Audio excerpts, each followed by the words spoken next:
Henry and Gordon were lonely when Thomas left the yard to run his branch line. They missed him very much. They had more work to do and had to fetch their own coaches. The big engines thought they were too important to fetch coaches. James grumbled too. "We get no rest, they all complained.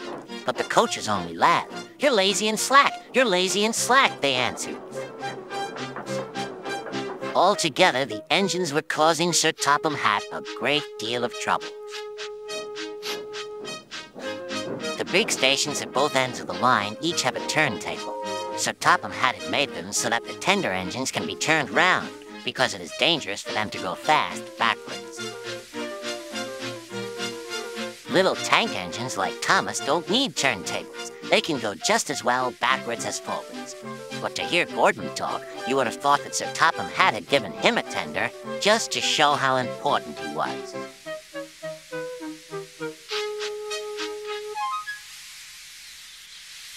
You don't understand, little Thomas. We tender engines have a position to keep up.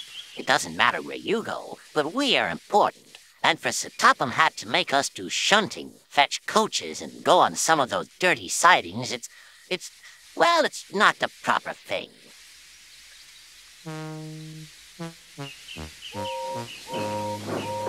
Thomas chuckled and went off with Annie and Clarabelle. "Disgraceful," Gordon hissed as he ran backwards to the turntable. The turntable was in a windy place close to the sea, and if he was not on it just right, he put it out of balance and made it difficult to turn.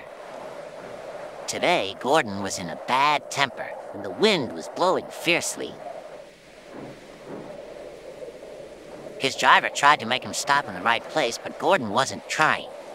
The fireman tried to turn the handle, but Gordon's weight and the strong wind prevented him. "It's no good," they said at last. "Your big tender upsets the balance. If you were a little tank engine, you'd be all right. Now you'll have to pull the next train backwards." "Look," called some boys. "There's a new tank engine." "Oh, it's only Gordon, back to front." "Hello," called Thomas. "Playing tank engines? Sensible engine. Take my advice, scrap your tender and have a nice bunker." Gordon said nothing. Even James laughed when he saw him. "Take care," hissed Gordon. "You might stick too." "No fear," chuckled James. "I'm not so fat as you." "I mustn't stick," thought James. He stopped on just the right place to balance the table. It could now swing easily. Gordon arrived in time to see everything. James turned much too easily. The wind puffed him round like a top. He couldn't stop.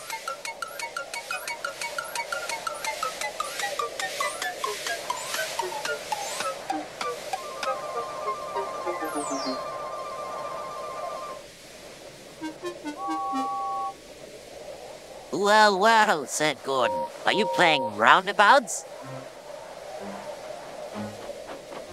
Poor James, feeling quite giddy, rolled off to the shed without a word.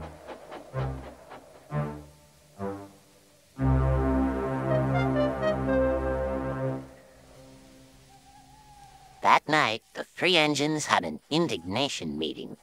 "It's shameful to treat tender engines like this. Gordon has to go backwards, and people think he's a tank engine. James spins round like a top, and everyone laughs at us.